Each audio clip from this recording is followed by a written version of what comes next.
Eu que agradeço, meu amigo. É uma alegria imensa voltar aí, né, agora pelas vias da internet. Mas agradeço de antemão ao Márcio pelo convite, a Solange também. E fica aqui o nosso abraço a todos os amigos do A Caminho da Luz, a todos os amigos do Movimento Espírita aí dos Estados Unidos e a todos que nos acompanham, né, pelas redes sociais, pelo Face, pelo YouTube, de todas as partes do mundo, do Brasil, enfim.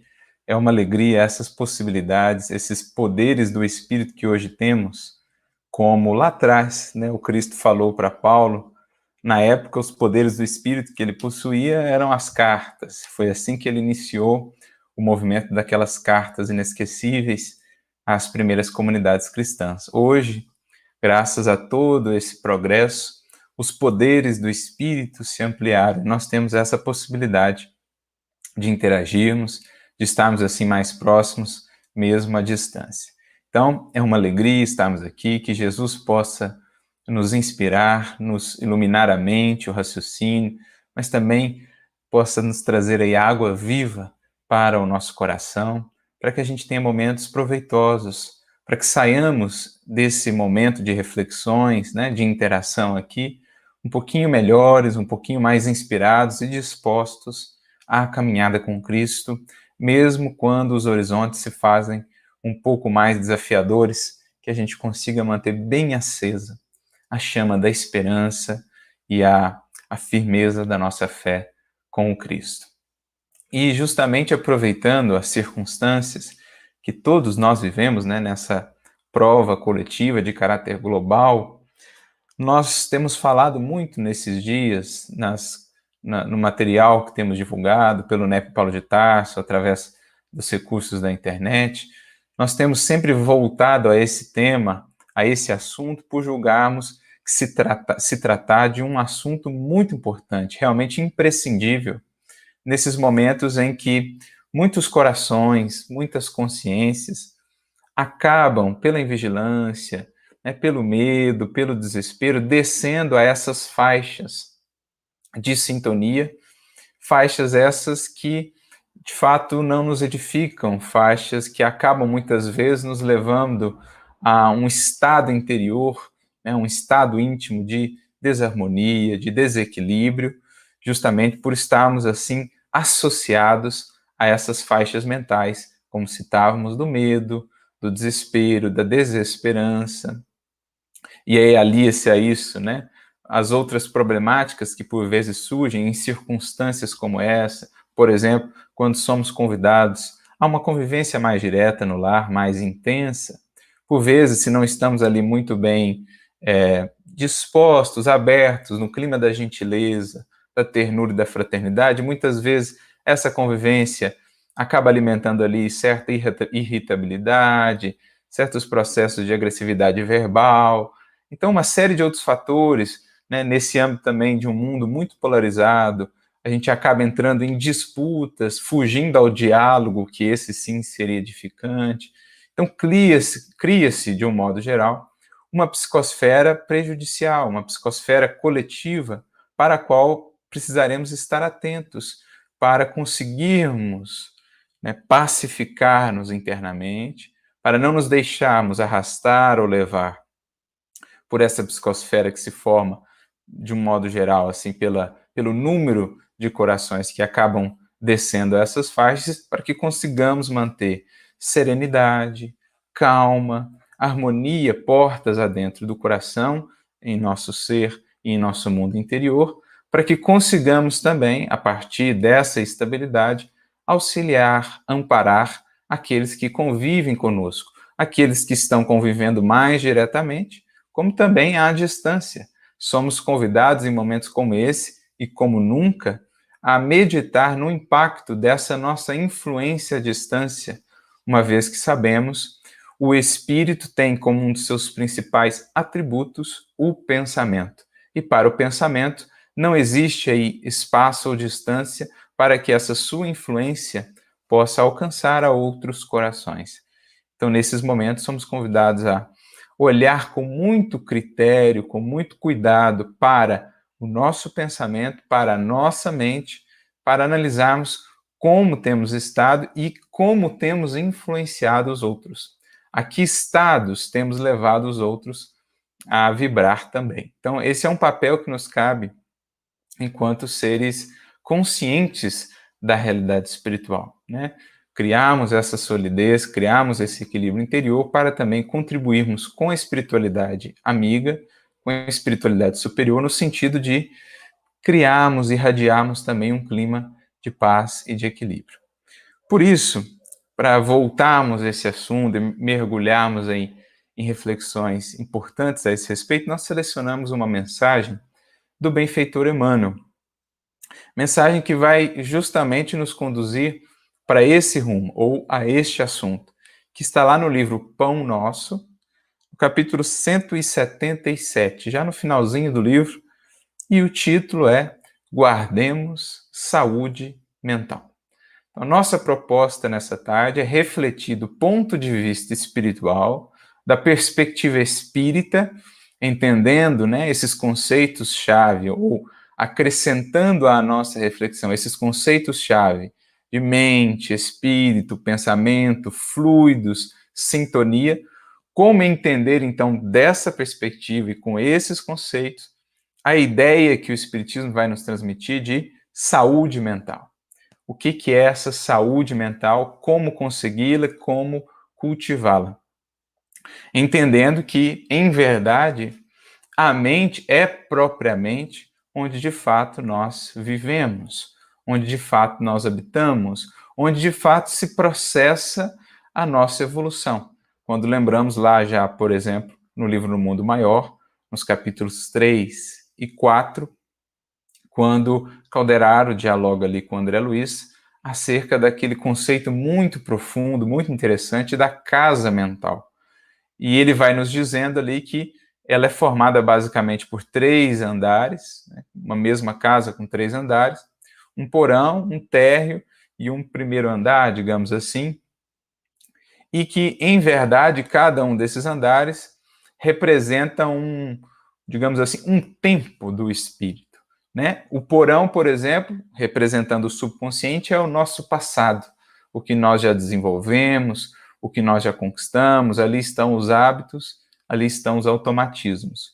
O térreo é o tempo presente, é onde nós operamos, é onde nós estamos atuando hoje aqui na interação com o mundo, na interação com as pessoas, as conquistas que nós estamos edificando atualmente. Então, moram ali o esforço e a vontade, é o consciente, é o presente do espírito. E no andar de cima, nós teríamos ali o superconsciente, onde moram o ideal e a meta superior, representando esse futuro que nós buscamos, as conquistas a serem descobertas e edificadas, né, os nossos potenciais a serem expressos. Então é interessante essa analogia do benfeitor, porque, em verdade, a gente pensa ou a gente entende que passado, presente e futuro, no fundo, estão dentro de nós. Que tudo que venhamos a encontrar por fora de nós, na jornada infinita de ascensão espiritual, em verdade, partiu antes daquilo que nós buscamos, daquilo que nós desenvolvemos dentro de nós. Por isso, em verdade, a nossa casa, onde de fato moramos, é a nossa mente, a nossa casa intransferível, como nos vai dizer Emmanuel. E nesses momentos em que somos mais concitados a estarmos mais reclusos em nossos lares aqui no mundo, né? No mundo material, é imprescindível não nos esqueçamos também de um cuidado acrescido, de um cuidado ainda mais atento com o nosso verdadeiro lar, a nossa verdadeira casa, que é a nossa mente. Porque em pacificando, em guardando essa saúde mental, estaremos naturalmente, né, de maneira espontânea, sem tanto esforço assim, contribuindo também para a saúde do nosso lar, aqui entre os nossos, entre aqueles que estão convivendo conosco. A gente fala tanto, por exemplo, no movimento espírita, em nosso meio, da importância do evangelho no lar, que é de fato imprescindível nesses momentos ainda mais, mas não podemos nos esquecer desse evangelho no lar íntimo, né? Nessa nossa casa mental, para que então ele possa irradiar as suas bênçãos e as suas luzes para o entorno do nosso lar material. Então essa mensagem será o nosso fio condutor nas reflexões nessa tarde, fazendo aí também um paralelo com outro texto muito rico, muito importante de Emmanuel. Aliás, faz parte de um livro todo ele, muito importante, especialmente para esse momento, que é o livro Pensamento e Vida. Nós vamos trabalhar aqui em paralelo esse capítulo do Pão Nosso também, com alguns elementos lá do capítulo 1 do livro Pensamento e Vida, em que ele trata da mente, o espelho da vida. Fica aqui, abrindo um parênteses, inclusive, a sugestão para a leitura desse livrinho de Emmanuel, Pensamento e Vida, que é, como ele diz, uma cartilha para aqueles que estão voltando à matéria, e penso eu, uma cartilha que visa deixar muito claro para nós, os encarnados, a importância do nosso pensamento na construção da nossa vida. Por isso o título Pensamento e Vida é um livro de 30 capítulos, aparentemente fininho e simples, mas em verdade, quando a gente vai mergulhando ali, né, em níveis mais profundos de entendimento, a gente vai vendo um verdadeiro oceano de reflexões que esse livrinho nos traz. Imprescindíveis essas reflexões para esses momentos em que o pensamento, né, a maneira pela qual interagimos com o mundo espiritual, com os outros encarnados, com a coletividade dos pensamentos que, de modo geral, vibram na Terra nesse momento, é muito imprescindível que estejamos atentos a isso. Pois bem, avançando então aqui, como sabemos, Emmanuel sempre seleciona um versículo para ser o ponto de partida para as suas reflexões. E o versículo que ele seleciona é um versículo do apóstolo Paulo, que está lá na Carta aos Colossenses, capítulo 3, versículo 2, em que Paulo diz assim: pensai nas coisas que são de cima, e não nas que são da terra.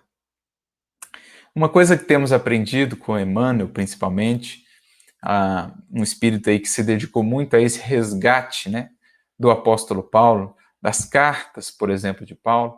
Quanto mais nos aprofundamos nos escritos de Paulo, em sentido espiritual, né, com as chaves que o Espiritismo nos dá, mais nós vamos percebendo o quanto esse apóstolo, claro, certamente muito inspirado, né, claro, com as suas conquistas também, mas muito inspirado pela espiritualidade superior, sendo Estevão ali um dos seus auxiliares mais diretos, a pedido ou sob ordens do próprio Cristo, o quanto esse apóstolo ele conseguiu ir além do seu tempo, no entendimento de alguns conceitos que somente hoje, a partir do Espiritismo, nos parecem assim tão claros e tão importantes, mas que 2000 anos atrás, ou no caso do Espiritismo, né, mais de 1800 anos atrás, esse apóstolo já havia trabalhado alguns desses conceitos. Então, quando a gente pega uma carta, por exemplo, aos Coríntios, né, os conceitos que ele vai trabalhar ali de mediunidade, né, de sintonia, né, os conceitos da própria uma reunião mediúnica que ele praticamente descreve ali, né, os conceitos que ele trabalha de corpo espiritual. Então, enfim, uma série de elementos que hoje, para nós espíritas, no século XXI, com todo o arcabouço do espiritismo explicando o evangelho, nos parecem conceitos naturais, né, dentro do quadro de entendimento que o espiritismo nos apresenta do universo e da vida, mas que naquele tempo eram absolutamente à frente realmente do seu tempo. Então, Paulo, e até há uma mensagem na Revista Espírita nesse sentido, muito interessante, uma mensagem de François-Nicolas Madeleine, se eu não me engano, em dezembro de 1863, intitulada São Paulo, Precursor do Espiritismo, lá na Revista Espírita, em que ele fala desses conceitos que Paulo antecipou. E aqui nós temos um deles, né? Esse cuidado que a gente vai ver em vários momentos nas cartas dele, com a mente, com o pensamento, a importância de atentar para aquilo que pensamos, para aquilo que, em pensando, verbalizamos. Então, Paulo, ele tem esse cuidado, antecipando aquilo que mais tarde entenderíamos com o auxílio da doutrina espírita. Então, ele nos concita aqui a criarmos o hábito de pensar nas coisas que são de cima. Isto é, vincular o nosso pensamento mais frequentemente às coisas que são de cima, àquilo que edifica, àquilo que ilumina. Não viver na matéria apenas de mente voltada para as demandas materiais. Porque quando assim o fazemos, sufocamos em nós, né, as principais sementes, os principais germes de espiritualidade que poderíamos estar desenvolvendo. Quando assim o fazemos, impedimos o nosso espírito de alçar voos mais altos e se nutrir, né, dessas fontes superiores da vida, da qual temos necessidade tanto quanto e até mais do que as demandas materiais. Então, esse cuidado diário, cotidiano com o pensamento, onde o temos projetado, para que não se faça esse pensamento muito preso à materialidade, algema que nos impeça depois de subir, de respirar a longos haustos, no clima mais ameno das faixas superiores de pensamento e de sentimento também. Então, é algo importante, né? Eu me lembro de Jesus na parábola do semeador, por exemplo, ou da semente, quando ele fala dos tipos de solo, ele vai falar do terceiro tipo de solo, e ele fala aquele solo com espinheiros. E ele diz assim, que esse solo com espinheiros, no qual, né, os espinheiros sufocam a plantinha nascente do evangelho, ele é um símbolo, esse solo, daqueles que vivem muito presos às ansiedades do século, a expressão que ele usa lá, né? Ou seja, às demandas da vida material, da efemeridade, da transitoriedade. Não que devamos nos alienar e fugir delas, esquecê-las, como em alguns momentos fizemos, né, fugindo do mundo, não é essa a ideia. Mas é que no todo do nosso dia, a busca pelo alto, pelo divino, deve ser maior, deve suplantar as preocupações meramente materiais. É preciso, inclusive, aprender a converter, a transformar as preocupações puramente materiais em degraus para alcançarmos também as coisas de cima, quando entendemos tudo o que fazemos no mundo como meios e não fins em si mesmos, né? Meios para engrandecimento do espírito que somos. Então é mais ou menos isso que ele está falando. Jesus, né, falando desse solo, ele diz que esses indivíduos são como que espinheiros. É como quem cultiva espinho no centro, né, no terreno da própria alma e se fere a si mesmo, voluntariamente. Quem abdica de buscar essas fontes do alto, cria para si tormentos voluntários. Cultiva espinheiro no seu campo interior e priva-se, né, ou sufoca as mais promissoras florações de espiritualidade que depois viriam a se converter em frutos de virtude e de transformação. Então é imprescindível aprendamos a ter essa atenção, esse exame diário, essa autoanálise para com o nosso pensamento, aonde ele tem nos projetado e nos levado, né? Em que faixa nós temos vivido, em que faixa mental nós temos vivido. Então, começando o comentário, Emmanuel diz assim: o cristianismo primitivo não desconhecia a necessidade da mente sã e iluminada de aspirações superiores na vida daqueles que abraçam no Evangelho a renovação substancial. Então, algumas expressões importantes. Renovação substancial. Porque às vezes nós passamos por renovações. Eu mudo o lugar onde eu estou morando, eu mudo de cidade, eu mudo de emprego, eu renovo, né, os cursos que eu tenho feito, os títulos que eu tenho tido a partir de uma nova, de uma nova profissionalização, de uma nova empreitada, enfim. A gente passa por muitas renovações ou transformações na vida. Agora, substancial, isto é, no espírito, essa é a que importa. E é esse o caminho do Evangelho. Esse é o caminho do Cristo. Mas para que isso se dê, eu preciso de força para a caminhada. Eu preciso de nutrição. E é o que ele está dizendo. Não desconhecia já? Os primeiros cristãos não desconheciam o cristianismo primitivo não desconhecia a necessidade dessa mente sã e iluminada de aspirações superiores. Então, o que faz a nossa mente sã e iluminada? O que é um dos principais fatores para essa condição? Aspirações superiores. Então, há uma fala do Cristo que expressa justamente isso. Jesus diz: nem só de pão viverá o homem, mas de toda palavra que sai da boca de Deus. Então, o pão ali não é só alimento. O pão ali representa tudo que diz respeito à materialidade. Então, nem só de necessidades fisiológicas viverá o homem. Sono, sexo, alimento, recurso material, nem só. Por quê? Porque o homem, o ser humano, não é matéria apenas. Ele está momentaneamente revestido de matéria no corpo físico, mas em essência é espírito. E o espírito vai se alimentar de um alimento que guarde correlação com a sua natureza. Então, o espírito vai se alimentar de emoções, vai se alimentar de ideais, vai se alimentar de sonhos, de projetos, de aspirações superiores. Superiores, vale frisar, porque a gente pode também se nutrir de emoções, de aspirações, de projetos inferiores. E isso, aliás, é o que está lá no prefácio do livro Vinha de Luz, em que Emmanuel faz essa comparação aí com a nutrição espiritual que temos buscado. Ele diz assim: a abelha vai buscar o pólen da flor, agora o abutre vai buscar a carcaça. A criatura humana, o espírito humano, vai se nutrir de emoções e de pensamentos. Agora, qual tem sido o nosso hábito alimentar? Quais têm sido os nossos hábitos alimentares em sentido espiritual?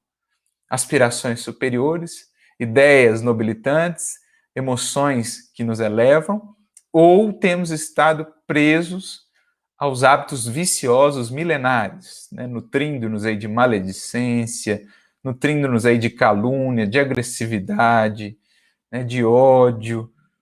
Quais têm sido os alimentos por nós buscados? Sem aspirações superiores, sem esse pão que vem do alto, como disse Jesus, a palavra que sai da boca de Deus, ou seja, sem a inspiração divina, a meditação sobre as leis divinas, sobre o que há de nobre, belo, bom e verdadeiro no universo. Esse é o trio que Leon Denis gosta muito, né? O belo, o bom e o verdadeiro.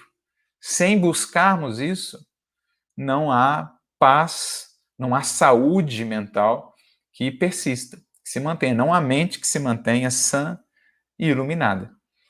Lembrando, mais uma vez, o próprio apóstolo Paulo, no Livro dos Espíritos, na questão 1009, ele é um dos espíritos que responde à questão, e lá ele traz um conceito interessante a respeito do Cristo. Ele diz assim, que o Cristo ele representou para nós esse arquétipo humano, aquele que atende integralmente, que nos expressa o objetivo da criação, que Paulo define assim: o culto harmonioso do belo e do bem. Então, o que é o objetivo da criação ou das criaturas? Cultuar harmoniosamente, ou seja, de maneira saudável, de maneira equilibrada, harmonizada, o que há de belo, o que há de bom. Poderíamos acrescentar aí, sem medo de nos equivocarmos, o que há de verdadeiro no universo. O bem, o belo e a verdade. Esse é o pão das almas, né? O amor também, como esse alimento das almas, está lá no capítulo 18 do livro Nosso Lar. Então, sem isso, falta-nos força para a renovação substancial. Eu posso fazer um monte de renovações exteriores, mas mudança efetiva não o faremos sem uma mente assim iluminada, saudável e sem força realmente para a caminhada. O trabalho de notáveis pensadores de hoje encontra raízes mais longe. Então, o que Emmanuel está dizendo? Esse é um assunto muito em voga, muito falado hoje, em nosso tempo, falado no âmbito da psicologia, no âmbito da medicina, no âmbito da espiritualidade de um modo geral, mas ele está dizendo aqui, isso é antigo, antigo. Não é nem ali da época apenas do cristianismo primitivo. Se remontarmos às tradições espirituais mais antigas, já estavam lá esses cuidados. Por exemplo, se formos as tradições hindus, as mais antigas ali do mundo, no sentido de revelações superiores, esse cuidado com a mente já estava lá. Então é algo antigo e a gente vai revisitando esses ensinamentos antigos, claro, sempre numa faixa maior de compreensão, né? O Espiritismo, como vai dizer Kardec na introdução do Evangelho segundo o Espiritismo, ele propicia isso. Se ele abre horizontes muito vastos para o futuro, ele projeta luz não menos viva no passado. Então, esses conceitos que lá já estavam, agora com a lupa do Espiritismo, né, se ampliam para nós as possibilidades de entendimento desses conceitos ou dessas orientações. Sabem agora os que lidam com os fenômenos mediúnicos que a morte da carne não impõe as delícias celestiais.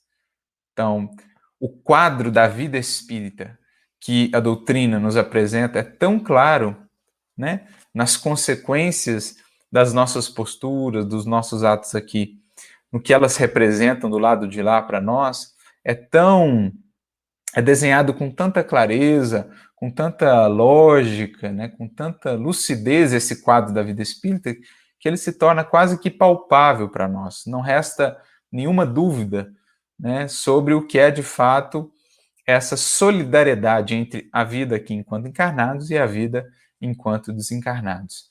Nós sabemos, né, ou pelo menos temos uma boa ideia do que nos espera na medida em que estivermos conscientes aqui da nossa ação, do que temos feito.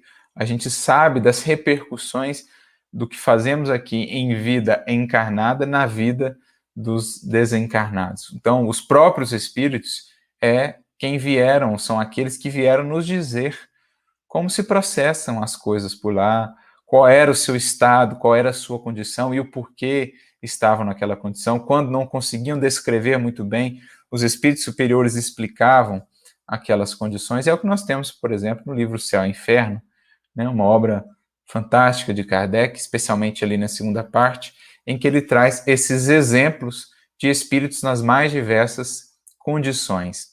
Ou a obra de André Luiz, também muito rica nesse sentido.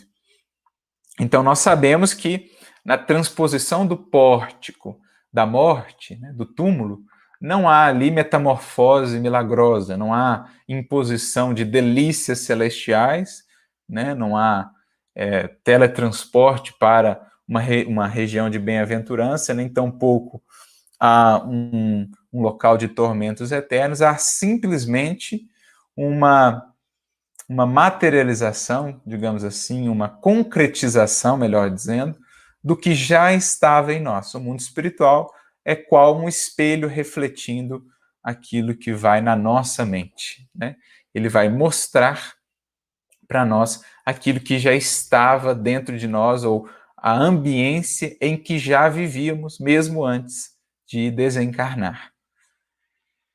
Então ele prossegue, ó. O homem encontra-se além do túmulo, com as virtudes e defeitos, ideais e vícios a que se consagrava no corpo. Então eu encontro no mundo espiritual o que eu fiz de mim antes da desencarnação.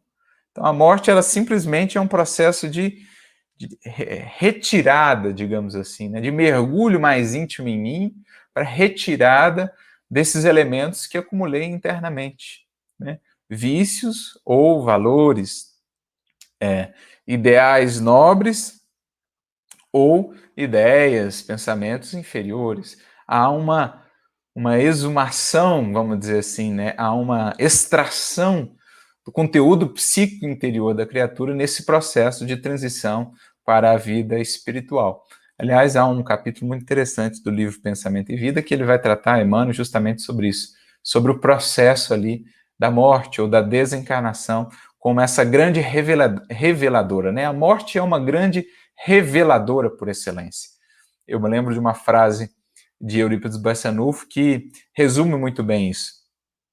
Lá no livro Espírito da Verdade, o capítulo Em Plena Era Nova, ele diz assim: a cada dia, né, renasce a luz de uma nova vida e com a morte só morrem as ilusões. Então, com a nossa morte, com a partida para o mundo espiritual, só morrem as ilusões que porventura criamos a nosso respeito, acerca da vida lá, nos vemos tais quais somos e projetamos esse conteúdo na matéria muito plástica, no elemento semimaterial muito plástico do mundo espiritual, né? Os fluidos. Kardec mesmo, no capítulo 14 do livro A Gênese, vai falar do impacto do pensamento nos fluidos, como os fluidos são ali moldados por aquilo que pensamos, mesmo inconscientemente. No livro dos Médiuns, no capítulo 8, Laboratório do Mundo Invisível, da segunda parte, ele também fala muito disso, como que todos aqueles processos que a gente vê no mundo espiritual, objetos, a apresentação do espírito ali, né, a forma do seu perispírito, tudo isso é processo de criação da mente que imprime características, que imprime qualidades aos fluidos do mundo espiritual. O criminoso imanta-se ao círculo dos próprios delitos, quando se não algema aos parceiros na falta cometida. Então, aonde a nossa mente, né, conduzida aí pela nossa consciência, que é esse tribunal onde somos de fato analisados, né, nos mínimos gestos, nas mais sutis intenções, a nossa consciência, a nossa mente vão nos levar a nos vincularmos àquilo que foi o objeto das nossas realizações, das nossas buscas no mundo. É aquela frase de Jesus que sintetiza isso muito bem. Onde está o teu tesouro, estará o teu coração. E onde está o teu coração, está a tua vida como um todo. Porque a gente vai aprendendo que, às vezes a gente pensa mente e coração como coisas separadas, mas não é esse o conceito que Emmanuel traz no livro Pensamento e Vida. Logo no capítulo 1, quando ele fala da mente, ele diz que o coração é a face da mente. É o primeiro ponto de contato da mente com a vida, com o entorno, com as outras pessoas, com as circunstâncias, com os objetos. Então, onde a nossa mente mais propriamente se projeta, aquilo que toma ou que ocupa mais a nossa mente, é ali que estaremos presos. Estaremos presos àquelas imagens que ocuparam a nossa mente. Seremos levados para lá. Ou nos libertaremos se projetamos a nossa mente nas ocupações superiores, né, naquilo que nos eleva. Então, seremos levados a essas alturas por essa vinculação que fizemos a partir da nossa mente. Então, o criminoso, por exemplo, como ao longo da vida foi isso que ocupou a sua mente, ele se imanta ao círculo desses delitos, das imagens desses delitos, muitas vezes recapitula esses processos, das suas vítimas, né? Cria ali um vínculo, uma sintonia com as vítimas, que muitas vezes o buscam no mundo espiritual, se já desencarnadas. Então, a gente vê isso muito nas obras de André Luiz, por exemplo. Inclusive, o próprio conceito de casa mental, quando é apresentado ali para André Luiz, no livro No Mundo Maior, ele é apresentado mediante ali um caso de uma obsessão, que Calderaro e André foram atender. A vítima perseguia o indivíduo encarnado no processo obsessivo, vítima essa que havia sido assassinada em vida por ele, né, pelo obsidiado que estava encarnado ainda. Então, havia aquela imantação ali, né? Embora ainda encarnado, o indivíduo estava imantado já ao psiquismo da sua vítima. O avarento está preso aos bens supérfluos que abusivamente amontoou. Então, para ilustrar o que é esse universo, né, mental, de imagens, de pensamentos, no qual vivemos quando retornamos à vida espiritual, eu me recordo de uma mensagem que me marcou muito a primeira vez que ali, porque eu acho que até então eu nunca tinha visto algo assim tão ostensivo, né?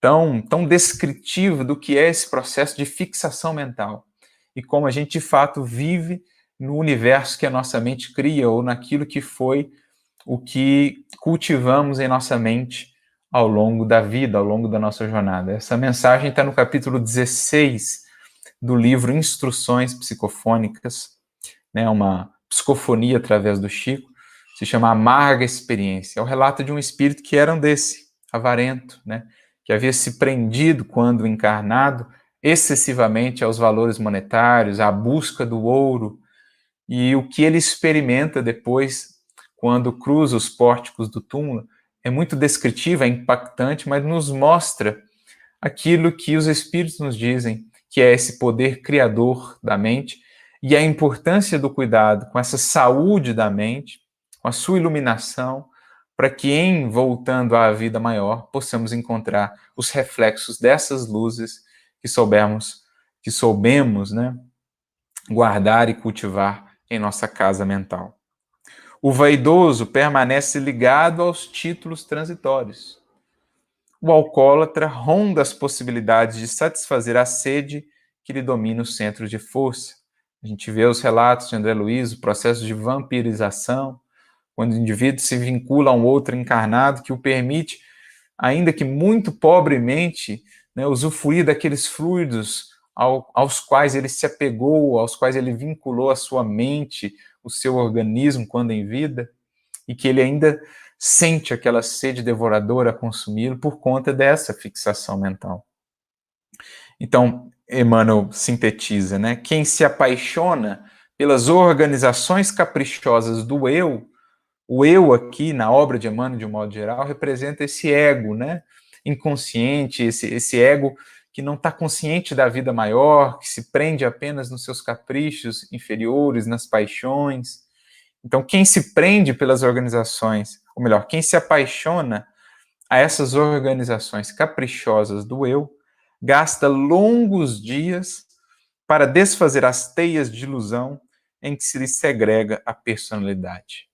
É como se pelos nossos pensamentos, pela fixação mental, nós mesmos nos enrolássemos em nossas próprias teias mentais, processo esse que depois demandará de nós muita paciência, muita perseverança, muito empenho para podermos desfazer e voltar a caminhar com mais liberdade no plano do pensamento e do sentimento. Então, muito importante estarmos atentos a isso, né? A esse universo no qual viveremos a partir daquilo que temos cultivado. E como faremos uma renovação, então, desses quadros mentais? Como converteremos essas teias ou essas algemas, em verdade, em asas, em alavancas libertadoras? É o versículo de Paulo que Emmanuel está desdobrando. Voltarmos para as coisas de cima. E temos inúmeros recursos para fazê-lo. A prece, o estudo, né? No silêncio, no recolhimento, como nos diz Leon Denis, ele gosta tanto de falar disso, a importância desse silêncio, desse recolhimento, né? O trabalho no bem, o pensar no bem do outro, tudo isso são movimentos internos que fazemos da nossa mente, voltando o espelho da mente para as fontes superiores da vida, para a luz divina, e aprendendo paulatinamente a refleti-la e criando assim para nós asas libertadoras, né, nos desvencilhando de quaisquer algemas que nos impeçam de voos mais altos no plano do pensamento, do sentimento, da sintonia. É mais ou menos isso que Emmanuel vai conversar conosco a respeito, né, lá no capítulo 1 do livro Pensamento e Vida, quando ele traz justamente esse conceito de mente. E ele diz assim, né, a respeito desse processo de criação mental, em determinado momento ele diz assim: respiramos no mundo das imagens que projetamos e recebemos. Por elas estacionamos sob a fascinação dos elementos que provisoriamente nos escravizam e, através delas, incorporamos o fluxo ou influxo renovador dos poderes que nos induzem à purificação e ao progresso. Então ele está falando da importância dessas interações mente a mente, de encarnados para com encarnados, de encarnados para com desencarnados e vice-versa, mas essa interação que marca todo instante da nossa vida, nós podemos orientar a nossa mente de duas maneiras. No sentido de acolher aquilo que nos prende, no fascínio, nos elementos que nos iludem e nos escravizam, ou orientar a nossa mente, voltando para o alto, investindo naquilo que nos eleva, orientar a nossa mente para acolher o influxo renovador, como ele diz aqui, daqueles que nos induzem à purificação e ao progresso. Então, uma questão, acima de tudo, de escolha, de foco, onde eu projeto a minha mente. Se eu volto o espelho da minha mente apenas para as sombras do mundo, os caprichos, as paixões, né? a desesperança, o pessimismo, o materialismo nesses momentos que nós vivemos, por exemplo, o espelho da minha mente vai refletir aquilo para o que ele está voltado. Se eu me volto para a sombra, a minha mente vai refletir sombra. Por outro lado, se eu volto a minha mente para o alto, para a luz, a partir do estudo, a partir da conversa edificante, do diálogo nobre, da oração e tudo mais, a minha mente passa a refletir aquilo para o que ela está voltada, no caso, a luz. Então é sobretudo um processo interno de ajuste, né, da orientação desse espelho da vida, que vai definir onde eu estarei propriamente vivendo. Aquilo que eu defino como tesouro, como o que ocupa mais propriamente a minha mente, ao que eu vinculo o meu coração, é ali que eu estarei vivendo, né, tendo o pensamento como os alicerces, né, da vida, a reflexão mental como os alicerces da vida, que é o que Emmanuel diz um pouquinho antes aqui, no capítulo 1 ainda, né, do Pensamento e Vida, ó. Em todos os domínios do universo vibra, pois, a influência recíproca. Influenciamos e somos influenciados, quer queiramos ou não. A influência do Cristo está aí. A influência dos benfeitores espirituais está aí. Agora, quantos de nós têm se voltado a ela? Porque a influência dos desequilíbrios do mundo, né, dessas vibrações de medo, de angústia, de aflição, de pessimismo, de revolta, estão aí também. Para onde estamos apontando o espelho da mente? Tudo se desloca e renova sob os princípios de interdependência e repercussão. Então, interdependemos uns dos outros, a nossa vida e o nosso progresso só se dão propriamente na interação, né, na coletividade. Então, interdependência e repercussão. O que eu faço, o movimento que eu faço da minha mente e voltá-la para a luz, repercute nas mentes ao meu redor, mais próximas de mim, né? Induzindo-as, sugestionando-as também a fazer movimentos similares. Assim como o movimento que eu faço de descida, né, de mudança de orientação desse espelho para as sombras, também repercute ao meu redor. E aí eu atraio as mentes que vibram nessas faixas, ou a elas me associo. É o que a gente vê lá no Livro dos Espíritos, na questão 459 em diante, a influência dos espíritos. Eles são atraídos segundo o conteúdo, o teor do pensamento, a postura mental de cada um. Então não há como pensar saúde mental nesse sentido espiritual sem pensarmos em cuidado interior, sintonia, vigilância, exercício da vontade. Há um livro, uma mensagem no livro Encontro Marcado, de Emmanuel, chamada Pensamento e Conduta, em que ele diz assim que a nossa mente pode vibrar em diferentes faixas, como, por exemplo, um rádio, fazendo uma analogia, a analogia que ele usa lá. Mas é preciso lembrar que a vontade é o sintonizador. Então, a minha vontade é o que define para onde eu estou apontando esse espelho mental. E, naturalmente, cada movimento meu vai criar repercussões que vão atrair mentes, influências recíprocas daquela faixa para a qual eu me voltei. Então, não há como pensar em equilíbrio da mente, em saúde nesse sentido integral, né, da nossa mente, do nosso psiquismo, sem pensarmos nesses fatores de influência espiritual, de sintonia, de exercício da vontade, de nutrição mental, do que eu tenho me nutrido espiritualmente. Sem isso, a gente pode estar recorrendo a todos os recursos do mundo, que têm o seu valor e a sua importância, mas sem esse cuidado com o espírito que somos, né, não há, de fato, saúde que possa permanecer. Então, é o que ele prossegue dizendo, Emmanuel, o reflexo esboça a emotividade plasma a ideia determina a atitude e a palavra que comandam as ações. E em semelhantes manifestações alongam-se os fios geradores das causas, de que nascem as circunstâncias, válvulas obliterativas ou alavancas libertadoras da existência.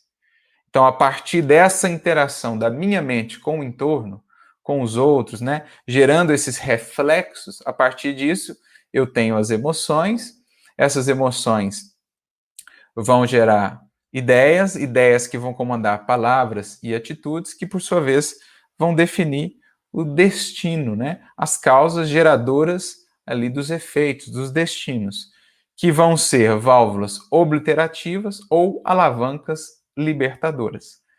Então, a vida que eu encontro por fora de mim, antes a construir em mim mesmo, segundo essa postura mental, segundo esses reflexos que eu estou buscando, os reflexos da luz ou os reflexos da sombra. Isso alimenta em mim uma cadeia que culmina em atitudes e, por sua vez, definem hábitos, definem a nossa colheita, o nosso destino.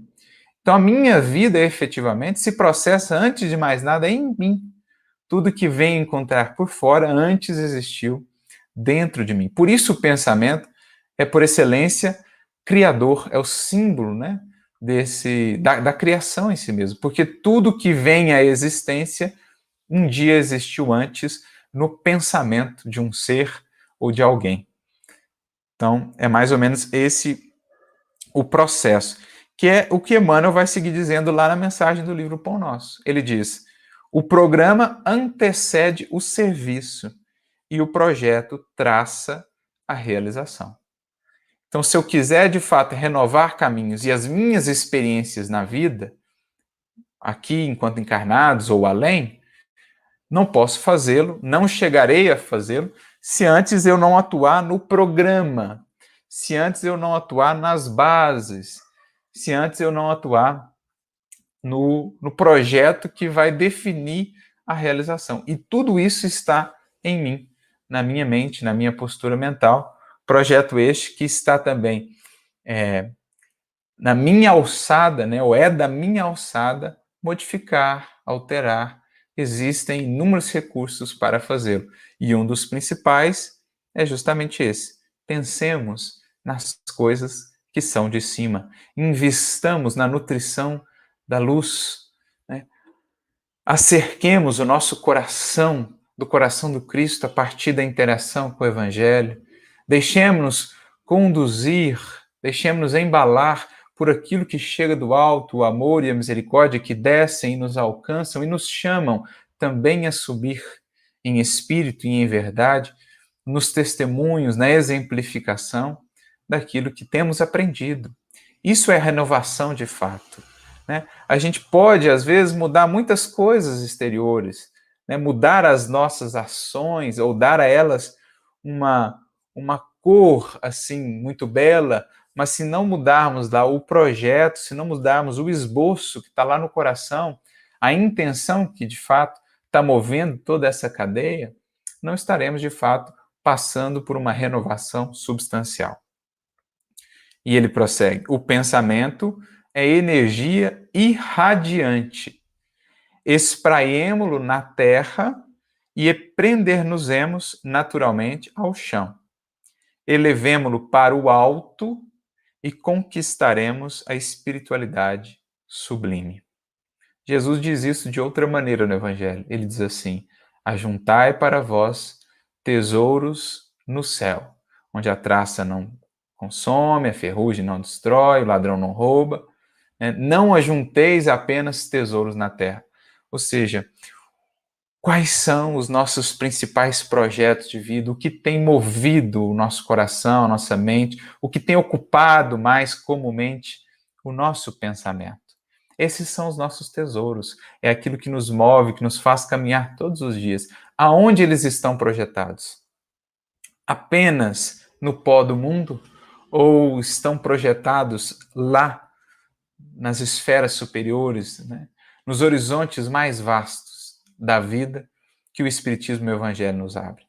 Quando projetamos esses nossos tesouros lá, nesses horizontes infinitos, muito pelo contrário do que muitos pensam, de que então menosprezaríamos a Terra, não. Aprendemos aí sim a valorizar mais propriamente o pó do mundo, né? Os recursos do mundo, aproveitá-los na sua verdadeira finalidade. Ao passo que, se projetamos o nosso pensamento apenas na perspectiva estreita da vida material e do que aqui podemos realizar, prendendo-nos naturalmente ao chão. É como se amarrássemos, né, fazendo uma analogia, uma metáfora, amarrássemos em nossos pés espirituais, digamos assim, um peso muito pesado que nos impeça de alçar voos mais altos na espiritualidade superior.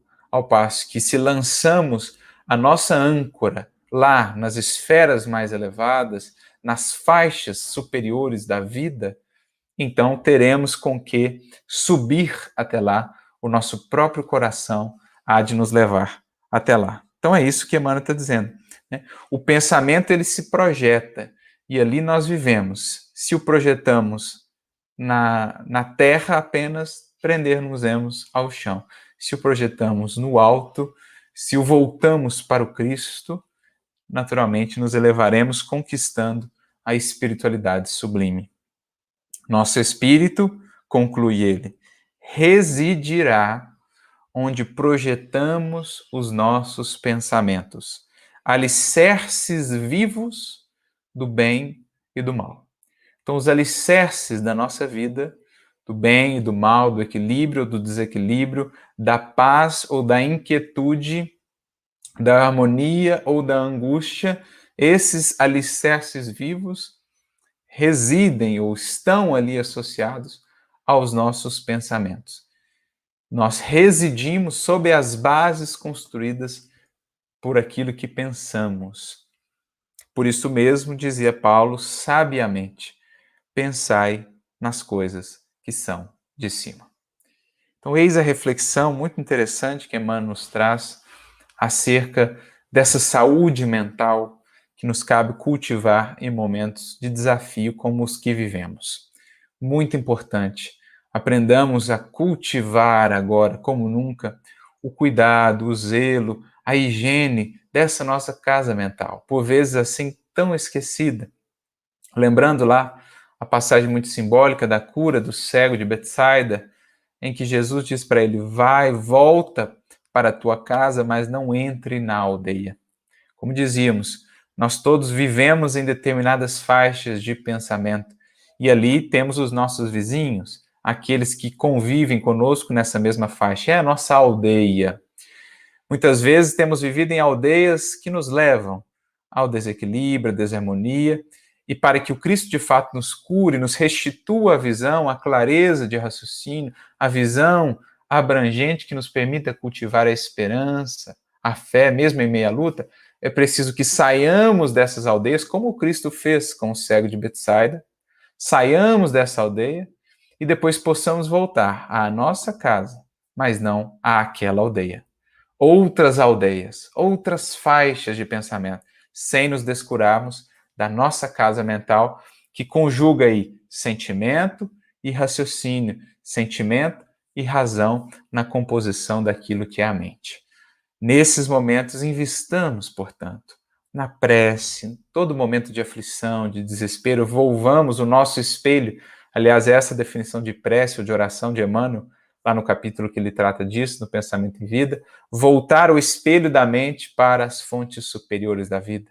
Busquemos o silêncio, a meditação, a reflexão, a leitura, né, que representa essa incorporação da luz, dos reflexos do alto, e estaremos assim na nossa mente também, na nossa casa mental, preenchendo-a de luz e refletindo, irradiando essa luz àqueles que conosco convivem, convidando-os também a esse mesmo movimento de mudança de sintonia, de frequência mental e de conservação dessa saúde mental, tão imprescindível para que possamos auxiliar.